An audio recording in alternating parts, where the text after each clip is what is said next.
Hi kids, my name is Terrific Terry, and I'm here today to tell you about a very special place where I am from.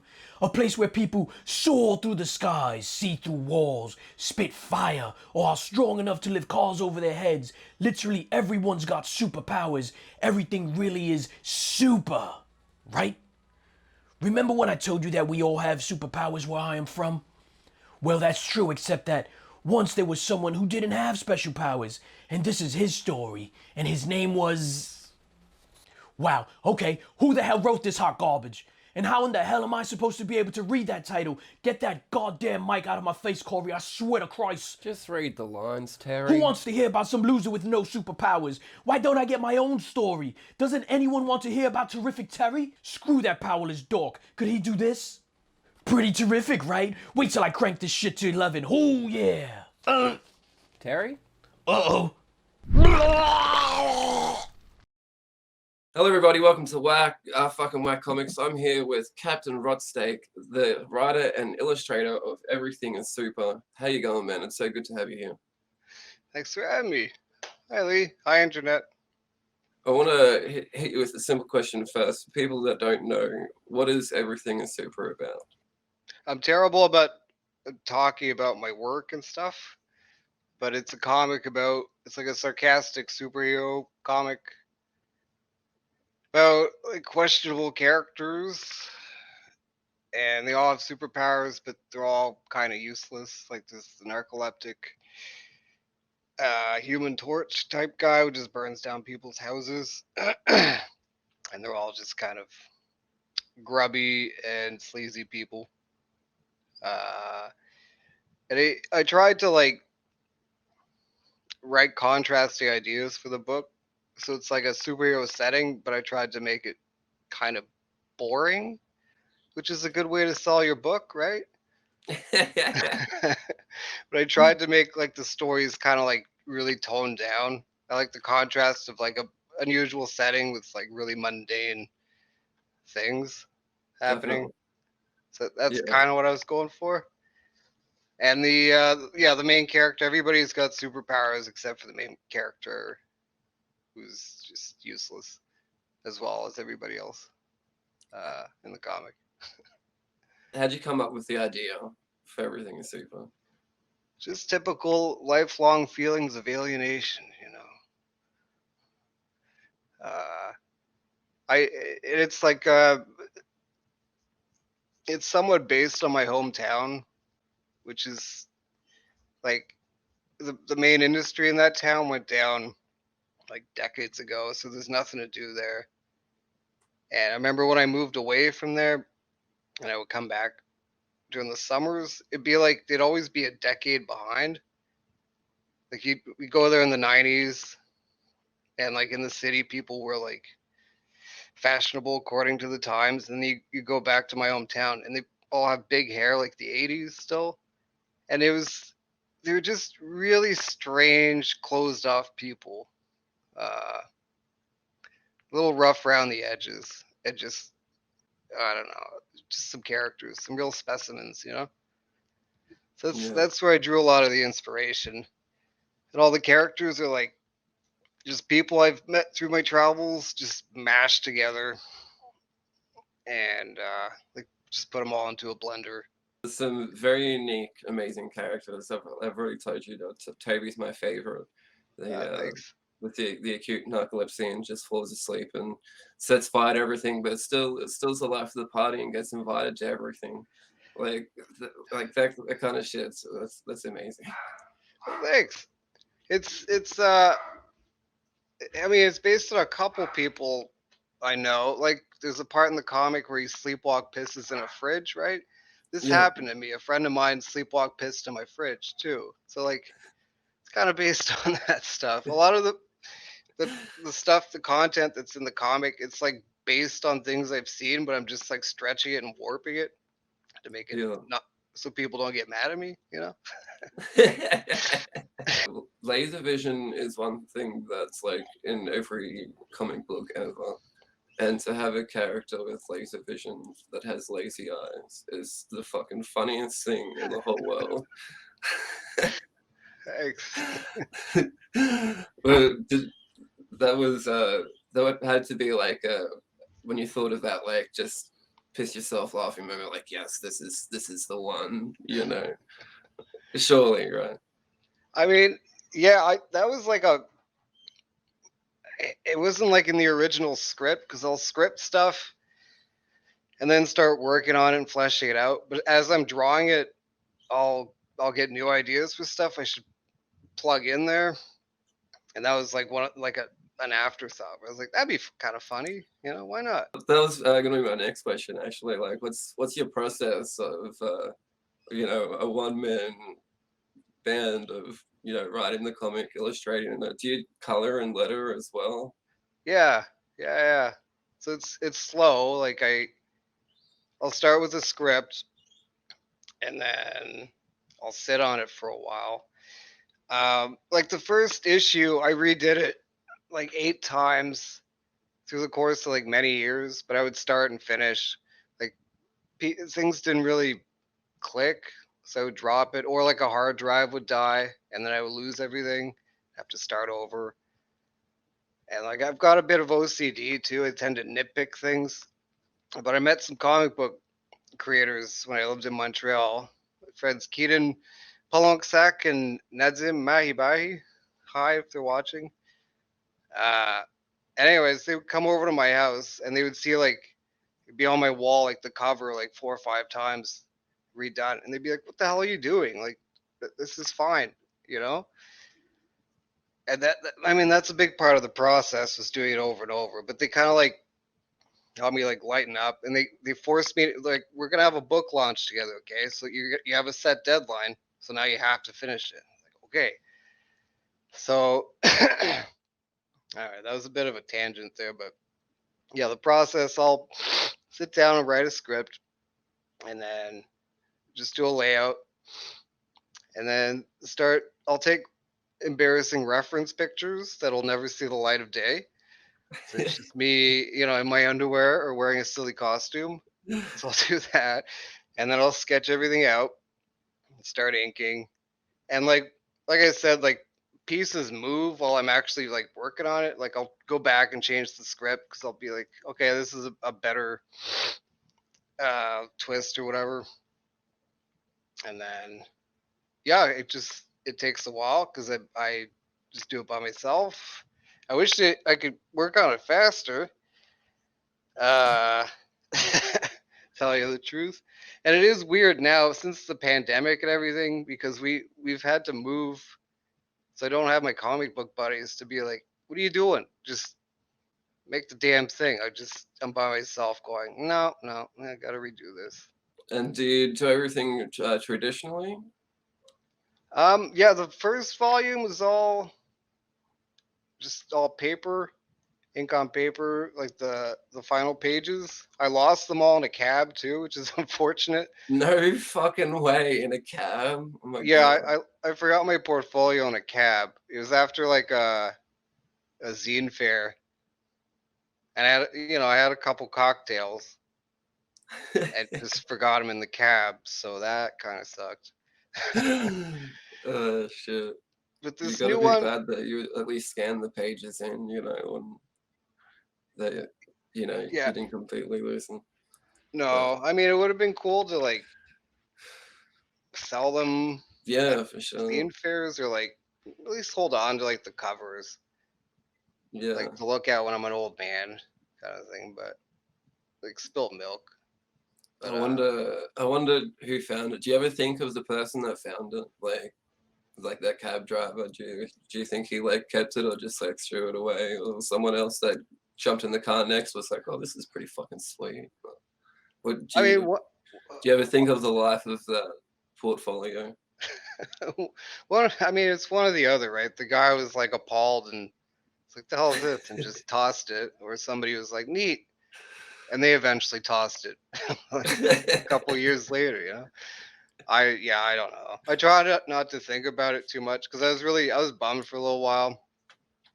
But I mean, it's gone. It's gone. Yeah, I couldn't imagine. I also want to say, yeah, for the new one, I did buy one of those fancy drawing tablets because I've got like really bad wrists now, and it's Yeah. like a lot easier on the wrists.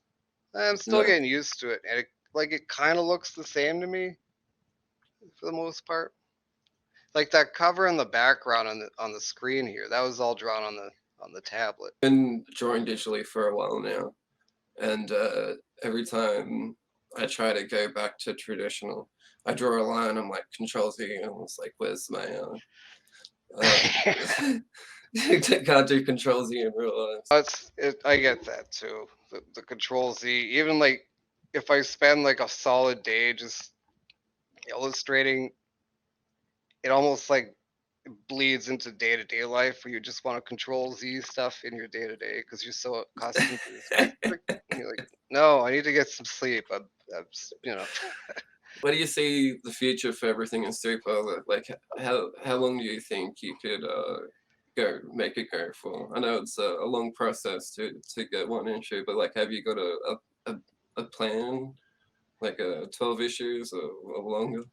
I like when I started, I wanted to do about like 7 issues. But I think that might still kind of be the plan. Like the second volume, because it's more like because I'm not printing them by myself anymore. I've got the publisher, Birdcage Bottom Books. Shout out. Like the format that we're using, which is like 120 pages or more. It's more like cost efficient for shipping and stuff. Yeah. So that's the format that I'm using now, which is kind of, not gonna lie, it's a little daunting because I'm used to doing like 30 pages and be like, I'm done. Now I'm like 30. Gotta keep going, you know. But it's cool. Like it's an adjustment. So, but I think maybe like the storytelling format might be a change from because the issues I feel like they sort of closed off. You know, they're like Yeah. section little stories, and this one will be more like a long form thing. So I hope it works. We'll see. I'm really looking forward to it for one, man. Like, yeah, I fucking absolutely loved this. I picked it up on just on a gamble. I always pre-order my comics like months in advance, and I look through the giant list of everything coming, and just the cover caught my eye, and I read the description of it and everything, and I was like, oh, I'll never go at that. So, and I'm really fucking glad I did. It was like one of the best reads of the haul for that month. You know, it was Oh, yeah, thank you. yeah, seriously great. I'm glad I picked it up. Well, I really appreciate it. You know, it's nice to hear. Like I said, I work like in a void, just by myself all the time. So there's a lot of doubt creeps in. And you're like, trying to think of like the stupidest thing in the other one. But there's moments where you're drawing these things and they're so absurd and stupid, and it's 3 a.m. and you're like, what the hell am I doing with my life? You know, so it's nice to hear that somebody at least like gets a laugh out of it or something. You know, Yeah, man, fucking keep doing this 3 a.m. drawing sessions, fucking for sure. My one request for the future, everything in Super is more Toby. I reckon we could go like a whole arc of Toby, because like everyone knows him. Like when we go down to into the sewers there, and people are just like, oh hey Toby, who's this? He gets around a bit, so I feel like there's a lot of story there that we don't know. I I have a script that's like just a Toby script. I'm trying to figure out like where it fits in because a lot of like these stories like they're independent scripts, and then I got to find a way to make them all stick together, you know. But there Yeah. is a Toby script out there, well, in here, that we'll see the light of day. I mean, in a decade or something. It's time for some writers game show. This is the game show section. I hope you're ready for some serious questions. Okay. I don't know. I'll try my best. The first one is maybe a little bit of an easier one. If you were to write a comic book about your writing process, what would the comic book be called?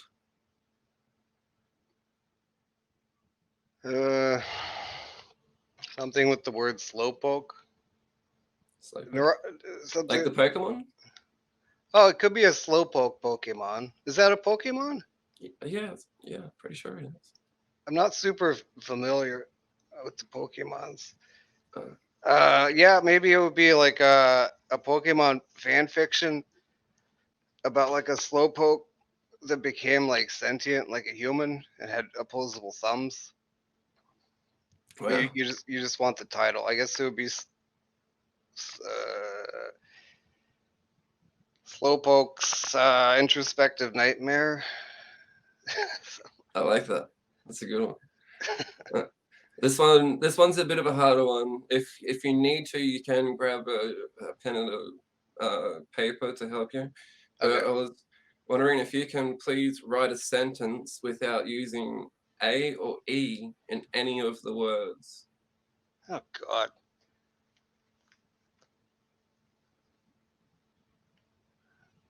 Go.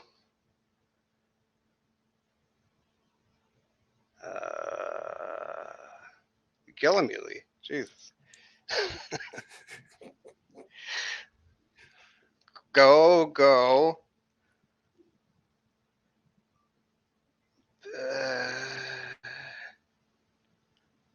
Is this like a regular question that you ask? This is a regular one, and just to let you know, no one has passed this question. Okay. So, All right, then I don't feel so bad. yeah, you've gone pretty good. So go is not too bad. Go, fly. Use eyes? Yeah, you can use an I. Go, fly. Jesus. I'm going to take a hard pass because we're going to be here all night. I think go fly is pretty good. Yeah. That's a good sentence. Okay. And it doesn't have an A or anything. So you technically passed that one. That's good. I'll give yourself a pat on the back. I mean, I don't feel like I passed, though. To tell you the truth. I reckon you could do better with this one. So Okay. this one, how would you give a compelling backstory to a cigarette butt that's on the ground in front of a train station? Okay. The cigarette butt came from the lips of patient 0 for I have to think. What's like the most obscene but not obvious obscene thing somebody could do with their mouth? I don't know. I'll just say like the cigarette butt came from patient 0 for a venereal disease that is like a hybrid of the dancing plague from the 1600s and I don't know, monkeypox. So you get monkeypox and you dance around, and that's the cigarette butt, and it's got lipstick on it. And Now we're getting somewhere. okay. Yeah, I like that. That was a good one. I feel for that cigarette butt. Okay. So this one, if you had the opportunity to write the death of any main character from the big two publishers, what character would you kill and how would you kill them?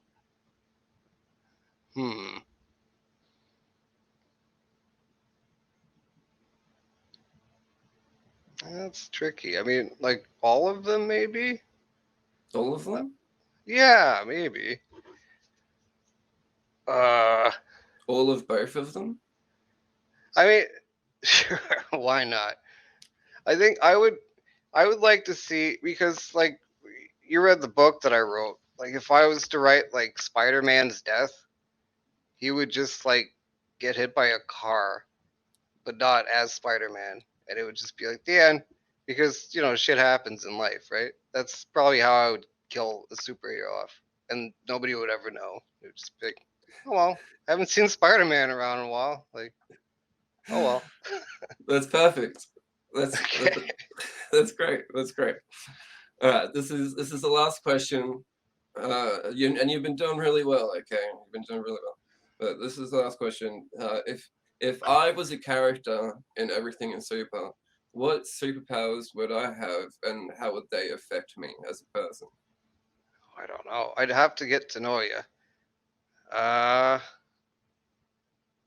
Like, what are your general interests? My general, I like comic books. Okay. I like music. I play some music. Play drums. I don't know. What else you need to know? Okay, that could be, you play drums. Mm. So you could be like a drummer, and you'd have like, we'll give you like 8 arms. So you could, in theory, play drums like a madman, except you have horrible carpal tunnel syndrome in every wrist. So you end up being just like an average drummer with 8 arms.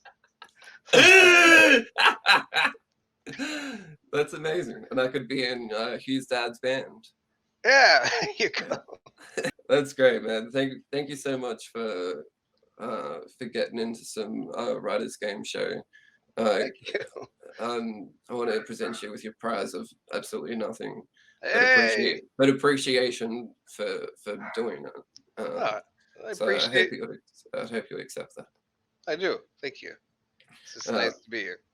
All right, we're gonna start wrapping this up, man. But before we do, where can people find a copy of Everything is Super? Well, it's available in a lot of comic shops, but if it's not, people can ask their shops to order it because it's available on Diamond. It's also available through the publisher's website. So it's birdcagebottombooks.com. Yeah, I mean just Google it. It's around. Yeah. Awesome. And where can people find you if you want them to find you? Well, you might see me walking around. You know. No, I'm on Instagram at RottSteak at Instagram. So if anybody has any questions or they just want to get in touch, feedback on the book, it's cool. Love to chat. Awesome, man. I can't thank you enough for your time. It's been great chatting to you about the book and Thank you. and playing the game with you. Thanks again. Hope you have a great day. Thank you. Too. Thanks. That was fun, Lee.